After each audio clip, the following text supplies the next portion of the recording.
Hello friends, welcome back to my channel. তো নিয়ে চলে এলাম তোমাদের জন্য আর একটা নতুন ভিডিও।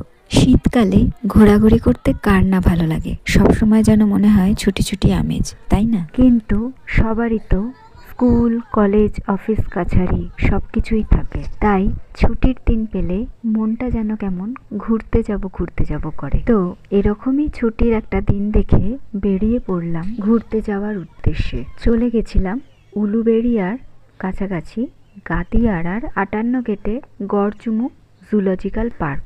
এটি হাওড়া জেলার উলুবেড়িয়ার কাছে দামোদর ও হুগলি নদীর সঙ্গমস্থলে অবস্থিত একটি সুন্দর স্থান। এটি মূলত ডিয়ার পার্ক মানে হরিণ উদ্যান এবং 58 নম্বর গেট মানে ব্যারাজ এর জন্য পরিচিত।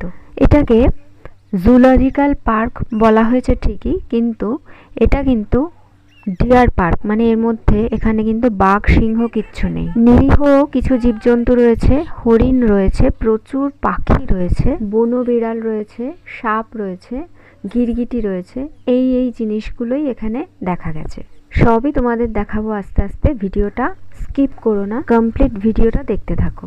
দেখতেই পাচ্ছ এখানে কিছু ফুলের গাছ রয়েছে, খুব সুন্দর সুন্দর নানা রঙের ফুল রয়েছে। মানে যারা প্রাকৃতিক দৃশ্য খুব ভালোবাসো তারা কিন্তু এই জায়গায় একবার আসতে পারো। এই জায়গাটি পিকনিক আর বোটিং এর জন্য কিন্তু একটা দারুণ জায়গা, যা পর্যটকদের কাছে খুবই আকর্ষণীয়। কিন্তু আমরা যখন গেছিলাম বোটিংটা কিন্তু আমরা দেখতে পাইনি ঠিক কোন জায়গাটা হচ্ছে। মানে আমরা কিন্তু সব জায়গাটাই ঘুরেছি, কিন্তু বোটিংটা বোধহয় তখন বন্ধ ছিল। দামোদর ও হুগলি নদীর মিলনস্থলের এই ব্যারেজের দৃশ্য কিন্তু খুবই মনোরম, আর এটা পর্যটকদের প্রধান আকর্ষণ। পরিবেশ সচেতনতা ও বন্যপ্রাণী সংরক্ষণেও এই পার্কটি কিন্তু ভূমিকা রাখে। প্রায়শই বিভিন্ন কর্মসূচি আয়োজিত হয়। প্রথম দিকে কিছু পাখি দেখার পর চলে এসেছি সাপের জায়গায়। দেখো সাপগুলোকে দেখো।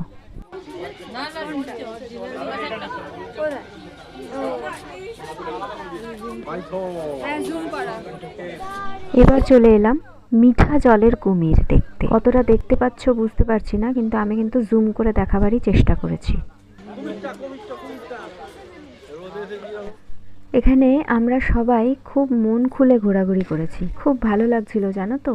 আর সেদিনকে রোদটাও খুব সুন্দর উঠেছিল। কিছুক্ষণ ঘোরার পর সবার একটু কিছুমিছু খাবার ইচ্ছা হয়েছে, তো বাবা আর ছেলে গিয়েছিল এই কিছুমিছু কিনতে। মানে ধরো একটু চিপস, একটু ঝুরি ভাজা এসব। আমি বাড়ি থেকে ব্রেকফাস্ট করেই নিয়ে এসেছিলাম, মানে ওই কিছুমিছু খেলে তো আর পেট ভরে না।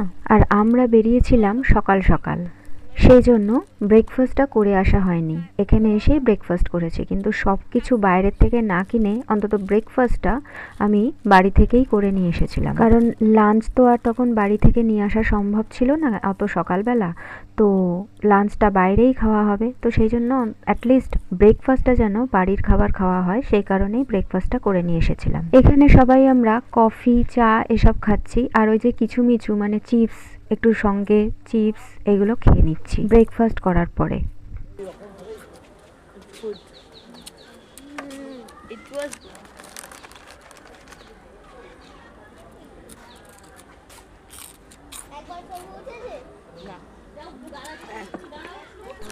এবার আমরা চলে এসেছি গিরগিটির জায়গায়। গিরগিটি তো রং বদলায় সবাই জানো। আমার ছেলে বলছিল গিরগিটিটা নাকি রং বদলাচ্ছে। ও কোথা থেকে দেখছে বুঝতে পারছি না, ও বলছিল যেন ধূসর রং থেকে লাল রং হচ্ছে, বাট আমি কিছু বুঝতে পারছিলাম না। চলো এবার চলে এসেছি বনবিড়ালের জায়গায়। অনেকটা দূরে ছিল, মানে আমি যতটা পেরেছি জুম করে দেখাবার চেষ্টা করেছি, জানি না তোমরা দেখতে পাচ্ছ কিনা।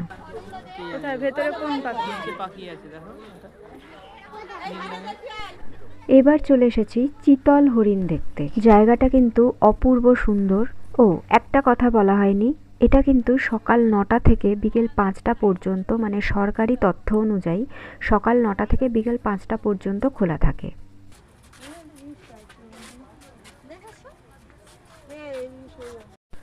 ঘুরতে বেরোবো আর আইসক্রিম খাওয়া হবে না তা কি হয়? তোমরা তো জানোই আমি চকলেট আইসক্রিম প্রেমী, মানে মেইনলি চকলেট আইসক্রিম প্রেমী। তো শীতকালেও কিন্তু সেই প্রেমটা আমার থেকে যায়নি। আমি আর আমার বন্ধু এখানে চকলেট আইসক্রিমটা নিয়ে বসেছি, মানে কর্নেটো, এটাই আমাদের ফেভারিট। আর আমার ছেলে বসেছে কি একটা কোল্ড ড্রিঙ্কস নিয়ে। আমার ছেলেরও আইসক্রিম ফেভারিট, কিন্তু কিসের জন্য কে জানে ও তখন কোল্ড ড্রিঙ্কস নিয়ে বসেছিল।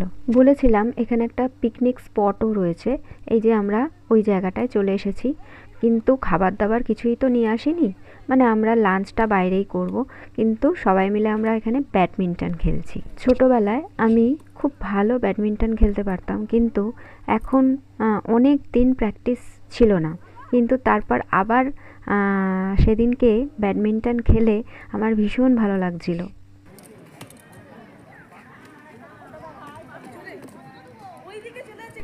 মোটামুটি 3টে নাগাদ আমরা ওখান থেকে বেরিয়ে আমাদের লাঞ্চটা সেরে নিচ্ছি একটা ভাতের হোটেলে। হোটেলটা ছোট হলেও বেশ পরিষ্কার পরিচ্ছন্ন, মানে সুন্দরভাবেই খাবার দাবার সার্ভ করেছে এবং আমরা খুব পরিতৃপ্ত হয়েই খাবারগুলো খেয়েছি এবং খাবারগুলোর স্বাদও কিন্তু খুব ভালো।